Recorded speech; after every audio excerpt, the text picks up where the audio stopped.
Hello and welcome to this latest Amethyst Connect webinar. We're recording in March 2026 and today's topic is driving success through tenders and sustainability. My name is Sarah Joy Newton. I'm an adult and paediatric qualified nurse. I've done medical sales representing through the country and I am now an experienced tender bid writer. I also am an ISO internal auditor. I have an expertise in public procurement requirements, procedures and compliance. I'm a social value practitioner and also a carbon footprint calculator. So that's why I want to talk to you today about tendering through sustainability. So suppliers have mandatory compliance requirements to meet in tenders to the NHS. We are seeing many suppliers falling before the finish line. So what do suppliers need to do to sail over the line with flying colours? Our learning points today are we're going to look at the carbon reduction plan, the supplier roadmap with NHS England, Evergreen, modern slavery and social value. There is now a central digital platform also called Find a Tender, and you must register on that to participate in tenders in the UK with the NHS.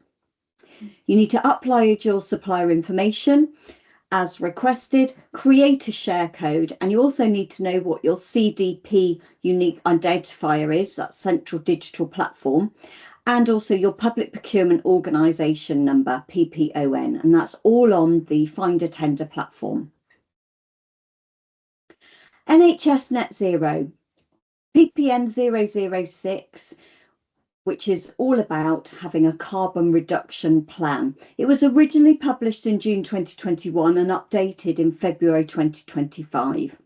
You must report scopes 1, 2 and a defined subset of scope 3 greenhouse gas emissions, commit to being net zero by 2050, detail environmental management measures to be applied in the performance of the contract within the carbon reduction plan, produce your carbon reduction plan and publish it on your company website. This is a mandatory requirement in NHS tenders. The NHS supplier roadmap, we have already met and gone beyond several of the milestones. The next milestone is April 2027, and this is when all suppliers will be required to publicly report targets, emissions and publish a carbon reduction plan for global emissions aligned to the NHS net zero target for all of their scope 1, 2 and 3 emissions.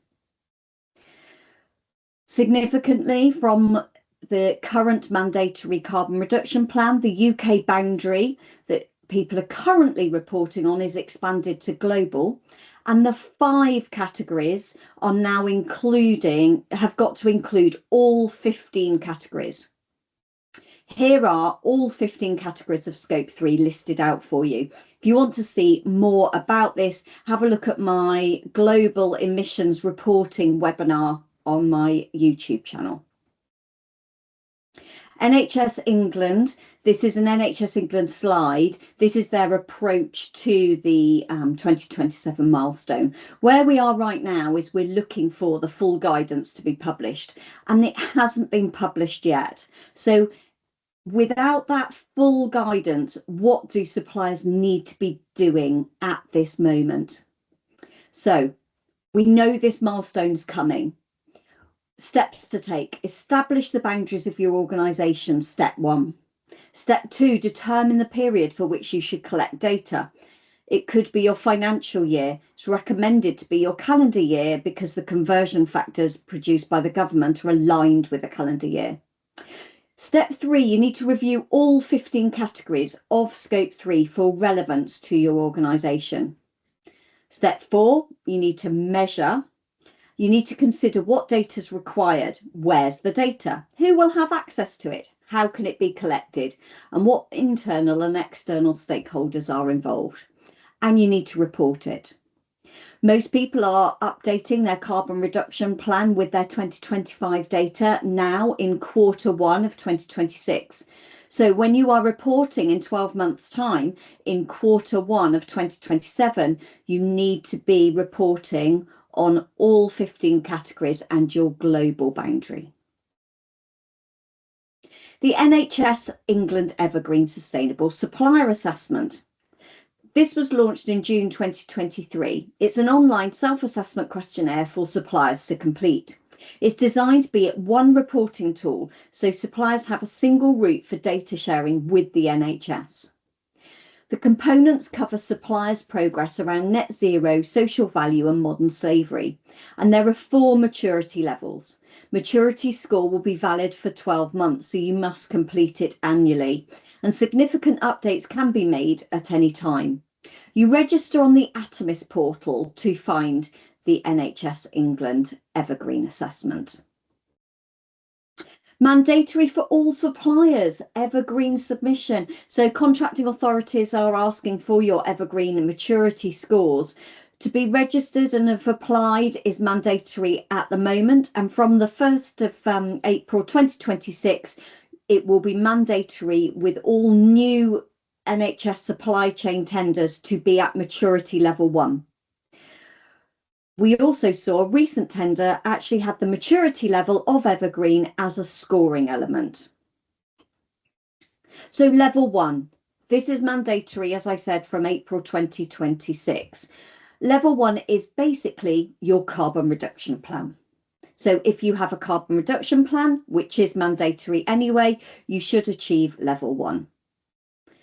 Level 2. Level 2 is all requirements for level 1 plus your emissions for scopes 1, 2 and all relevant scope 3, which is the next milestone for April 27 on the NHS England supply roadmap. You need to have a public modern slavery statement and you need a corporate social value programme. If you have all those 3 elements in addition, you will then achieve a level 2. I'm not going to talk about the other levels until another day. The further levels can be seen in my other Evergreen webinar on the YouTube channel. Most suppliers we see, though, are aiming for their level 2 currently. Modern slavery legislation and guidance. We've got the Modern Slavery Act of 2015. We've got Procurement Policy Note 009 tackling modern slavery in government supply chains. And then the Department of Health and Social Care and NHS England published guidance for contracting authorities on modern slavery in public procurement. NHS supply chain are now putting all frameworks through a risk assessment before ITT using the methodology set out in PPN 009. There are 6 factors that are being considered.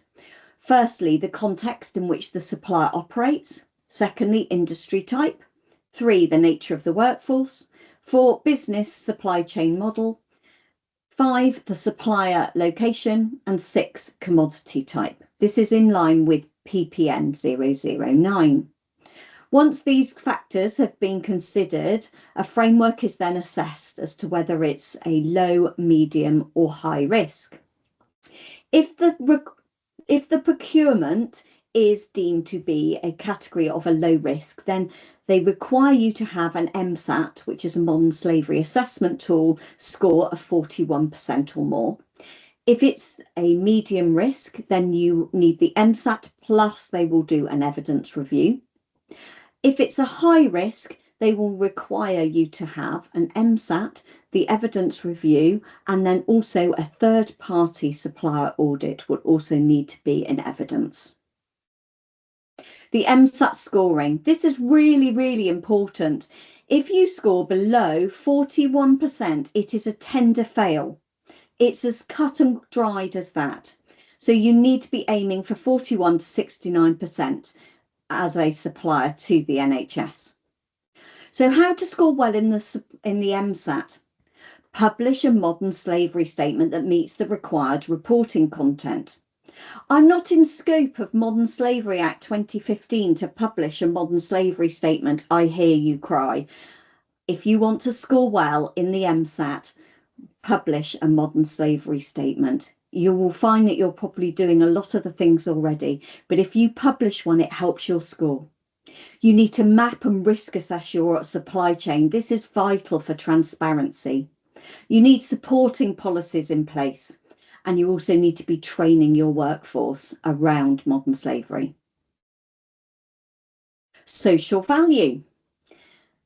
Public procurement policy note 002, which was originally published in June 2020 and updated in February 25, taking account of social value in the award of central government contracts. This is where we saw the consideration of modern slavery taken to a requirement to score, with a minimum of 10% in all tenders.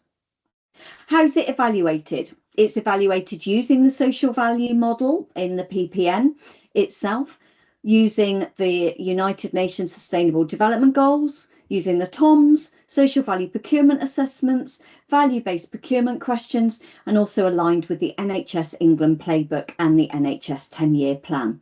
If you want more information on social value in tenders, then see my webinar on YouTube with a more in-depth, detailed dive into social value in tenders. NHS supply chain currently are asking for a social value proposition. The question is, what is your company's social value proposition / opportunities for your customers? You have a 2,000 character limit, including spaces, to write your proposition, and that's 10% of the score. Some of the questions in some tenders sometimes ask you to also upload your social value policy if you have one. So, pass. What do you need to pass in a tender? This is obviously as well as your CE certification, your DOCs, your insurance, your ISO certification, as well as all of those legislative requirements. What do you need to do? You need a carbon reduction plan. You need an MSAT score over 41%. You need an Evergreen level 1, and you need to have a social value response. So in overview, carbon reduction plan, your MSAT completion, which means you need a modern slavery statement, and you need an Evergreen completion. Just to reiterate, all of these have to be updated annually. The social value response is required in every tender. Looking forward to prepare, you need global emissions reporting by April 2027, and you need to look at increasing your Evergreen level score as well.